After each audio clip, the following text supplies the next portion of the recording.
Monica Korde is the current Poet Laureate of Belmont, California. She's also the host and curator of the monthly series Virtual Belmont Poetry Night. As part of Monica's laureate work, she has launched her signature initiative, Project Poetry 360, and frequently organizes community poetry events and workshops for youth and adults. She has served on the judging panels of San Mateo County's 4th Annual Poetry Out Loud competition, the 2021 First Annual WordSlam Youth Poetry Contest, and the 2022 Belmont Poetry Contest.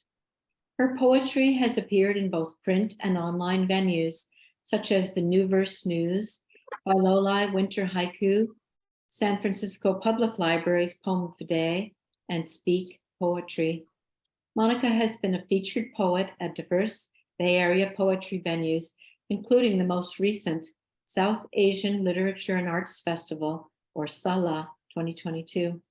Born and raised in India, Monica is a former educator and continues her work as a library volunteer, calligrapher, and motorcycle enthusiast. Please welcome Monica Korde. Thank you, everyone. And thank you so much, Sandy, for having me tonight. I hope all of you can hear me fine. I'm so grateful for your invitation to read with the Rivertown poets, Sandy, and also such pleasure to co-feature and share space with our Sonoma County Poet Laureate, Elizabeth Heron. It's just fantastic to be here with all of you this evening. And I'm really happy to see all the familiar faces and some new ones as well. So I'd like to start with a piece that honors the arts and its makers. I have written it especially in gratitude to one of the oldest forms of Indian folk art. And I'd like to share a bit about it before I go into the poem. The art is named after the tribe called Warli. It's spelled as W-A-R-L-I. And the genesis of Warli art can be traced back to the state of Maharashtra in India, where it is still practiced. And these Warlis are the largest tribe found on the northern outskirts of Mumbai. And the name is derived from the word Varla, which means piece of land. And Maharashtra is known for its Warli folk paintings, which are basically narrations in art, vivid expressions of daily and social events of the tribe, traditionally used to decorate the walls of village houses, but they also have a cultural and religious importance in their lifestyle. And artists over the years have popularized the genre, taking it from walls to canvas, giving it a global recognition. And personally, I have long admired this art form and practice it when I can. And the poem is written as a rondo in the traditional French form. It is titled Warli, an Art Rondo. This is the way, perhaps, to go back to your roots, through the art murals in view. White, rice-paste stick figures on red walls show the way of life. Birth, dance, hunt, harvest, grow. Plain hand-drawn stories told by those who build homes of clay, cow dung, and bamboo. The Warlis sing songs of marriage and new beginnings, drawing from life. So we know this is the way to honor our tribes who painted, who drew in geometric shapes and patterns so few. In circles, squares, triangles, row on row. Deva Chauk, Lagna Chauk, Tarpa dance below. Language beyond words, repeating for you. This is the way. Thank you. And some of the words that were foreign and that you heard in there, those were Deva Chauk, which is like a platform for the gods, Lagna Chauk, which is a platform for marriages and weddings to take place. And Tarpa dance is a folk dance where there is a musician in the center and people are going in circles around it. So if you look for these Warli folk paintings, you will see these images recurring in the art form. And these are in the language from Maharashtra, the regional language called Marathi, which I also speak as my mother tongue. Let me share one more piece written in a traditional form now. And the thing about writing in form, what works for me is that I feel the sound drives the sense. And I really enjoy the process of discovering meaning through the pacing and movement in language. And there is also a sort of freedom that comes through constraint. This poem follows the pantoum form and comes from one of the many motorcycle riding experiences I have shared with my husband. And the poem is called Motorcycle Pantoum. It is only a machine, steel skin, rubber, and plastic, pistons and valves and the crankshaft spinning free, keeping up with the beats, the rhythm on the road. And when I say heart, you know there is something more than pistons and valves and the crankshaft spinning free. Until finally, the motor comes to life. And when I say heart, you know there is something more, pushing against the wind, burning cheap gas and monotony.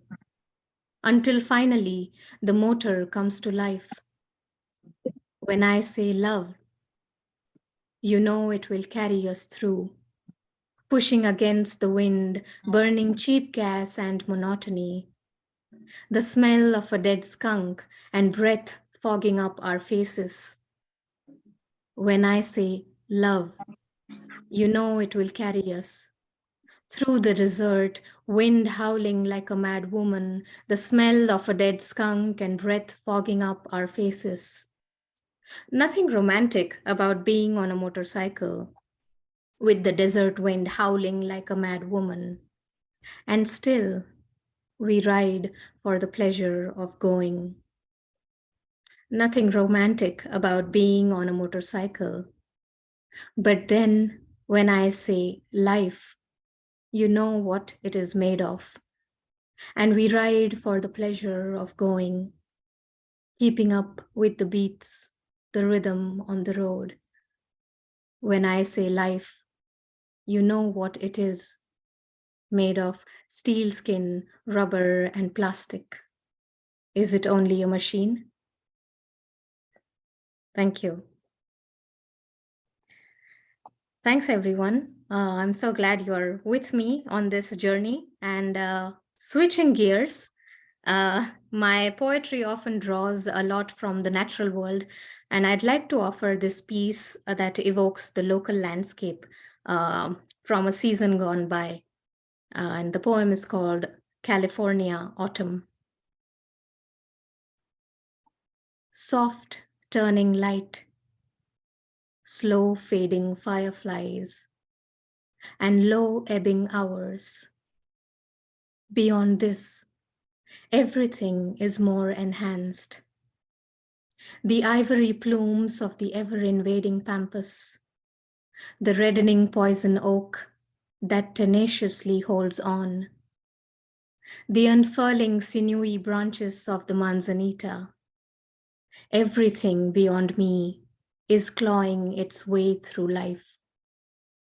How comfortable it must be to be earth-like, to be as lavish as one can be in the descending dusk, russet and golden, one leaf at a time falling, letting go slow enough to make you believe in the molting pieces of lichen-covered bark, pine cones and winged seeds, in the fleeting brilliance of dogwood and birch. Delicious autumn, well cached with white-bellied gray squirrels, in songs of the tawi, the junco, and wren. This is where the sweetness remains, in the bending of the fruit, at the end of its time. Thank you. Thank you so much.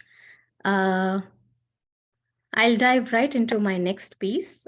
It's a prose poem called Miraculous Deer.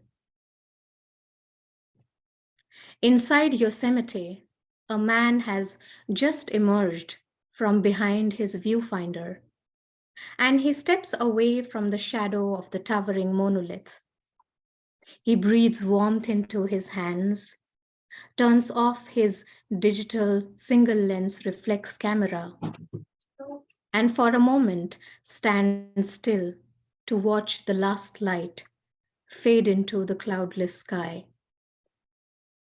He wants to listen to Chopin on the car radio, but white noise is all he gets as he drives out of the national park. The yellow lamps of the car melt into the cold and soft fog, and for an instant he looks away from the road to crank up the heater. It is in this split second when he spots this flying deer, a fleeting flash in the dark, entering the Earth's atmosphere, meteor-like, flung across the other side of the highway. I read something in the LA Times. A deer struck on Friday might lie where it died until Monday. I'm grateful it is a Sunday. The man steps out of the car, but the deer has disappeared. Gone, without any drama, leaving no sign of its existence, except there are bits of deer hair stuck in the front grille, and the license plate has specks of blood on it. As we drive away in silence, the night rushes through my side of the window, and I watch through the passenger side mirror, reflection of 1,000 candles on bright golden antlers, sprouting wings with shining feathers. Let it be that deer, I pray. Let it be the miraculous deer walking back into the woods. Thank you. Thank you so much. Shifting the mood now. It is Black History Month. We are in February. And I came across these words by the poet Gwendolyn Brooks, where she shares about her connection with poetry. And let me quote her. She says, "My mother took me to the library when I was about 4 or 5. I enjoyed reading poetry, and I tried to write it when I was about 7. At the time that I first tried to put rhymes together, and I have loved it ever since." That was Gwendolyn Brooks, and I find a deep resonance with this experience she shares. And I'd like to share this next poem that goes more in words. And the poem is titled Tracing My Roots. I can't trace myself to kings or queens, nor can I tell you if I come from a family of war heroes or saints.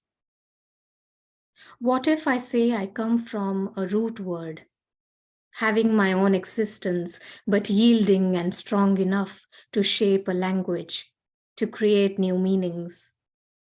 If I could tell my younger self something, I'd tell her she doesn't need to be any one thing. What if I say I come from an ancestral manuscript, an old story preserving pieces of history, waiting to be restored, to be rewritten, to be translated, waiting to bring back to life a voice buried deep. What if I say I come from a heritage of poetry my mother makes? Poems I taught myself to write, and poems I have grown up reading. From Tagore to Frost, from Dickinson to Angelo, I have found myself again in Mary Oliver and Nye, in Harjo and in Tishani Doshi. I am retracing myself to my art, writing and rising with Poets Laureate of the Bay. And now I take up the torch. What if I say, this is the lineage I call back upon? This is the tradition I build upon today. And I feel healed in knowing I am not only a word on a page, but a voice alive in this time, in this place. And everything that I come from is only guiding me forward. Thank you. I hope I'm doing good on time, and thank you. Moving forward, the next poem I'm offering evokes a memory, and there is this motif of a flower flowing through this piece. And I'd like to give some context before I read. This very fragrant flower, which I refer to, is called Parijat, Parijat. Parijat, or popularly known as the night blooming jasmine or the coral jasmine, which is native to the Southeast Asia. And the word Parijat literally means descended from or celestial, since these flowers bloom at dusk and fall off at dawn, as if literally dropping from the skies. And this Parijat tree holds a very important place in the stories and scriptures of the Hindu mythology. In reference to that, in this poem, you will hear a phrase in the Sanskrit language, which goes, Parinaha samudrat jathova parijataha, which means Parijat, which was born out of the sea after much searching. So let me read the poem now. The title is Where the Flowers Fall. White like the color of his hair, white like his aging pellucid nails, white like his set of teeth left on the corner table. The pinwheel patterned petals rest face down, exactly the way they were found underneath the tree that bore them. My grandfather holds his flower-borne hand out, brown and bare, mountain-like, letting the morning mist roll over, and I watch the bright saffron stalk of the flower, caught up in a giddy frisson, petals holding still to the cracks on his skin, harking back to the gray bark of the night-flowering jasmine, ethereal and odoriferous, churned out of the milky sea. Parinaha samudrat jathova parijataha. Who keeps the sacred tree? Who claims the coral blooms? Sad flower, how it weeps in silent memory, but wakes up to a familiar touch. Frail fingers stretching out into the light, bumps on the palm more pronounced, weathered with long years under the sun. They say heaven lies where the tree is planted, or paradise is made where these flowers fall. Earthbound at a gentle shake of the tree, a profusion of parijat, caught by the leaves, the branches, and in mid-air by my grandfather's hands, life-giving and steady, now a cloud of white. Thank you. I have one more poem to offer to conclude my reading tonight. And the ending lines of this nostalgic piece, you will hear the name Sabarmati. That is the name of one of the major and the oldest rivers that runs very close to my home in India. And it has a great significance, not only to the heritage of my city, but to my personal life as well, as I have heard of my dad growing up in the city, and I have grown up in the city as well. So the river has always been a constant in our lives. And the poem is called Riverine. I asked my father to tell me stories from his childhood, of days when he would escape to the wondrous neem tree, branch after branch, carrying his skinny limbs, lifting him high above, inviting him up, only to gaze down at the dancing river below, flowing and full. How did it feel to race down with friends, jump into the hearty river just to have a quick swim? What was it like to sit on the naked shoreline, river-soaked bodies dripping into the white sand, and lazy muddy feet hanging over the blooming river? How did the scent of the river affect the hearts of young boys? My Baba, a man of few words, keeps talking over my questions, and all I see is a shimmering river, constant and free, moving downstream through memory and time. He continues to speak, but I hear him nearly sing when I catch a sliver of the river glistening in his eyes. No dams to hold her back, no walls to close her in. There she runs, dark and deep, Sabarmati, the color of his eyes. Thank you. Thank you so much, everyone, for being here, for listening ever so kindly, and much gratitude once again, Sandy, for welcoming me to this lovely circle of Rivertown poets. I'm looking forward to listening to you, Elizabeth, and to everyone on the open mic later. Thank you.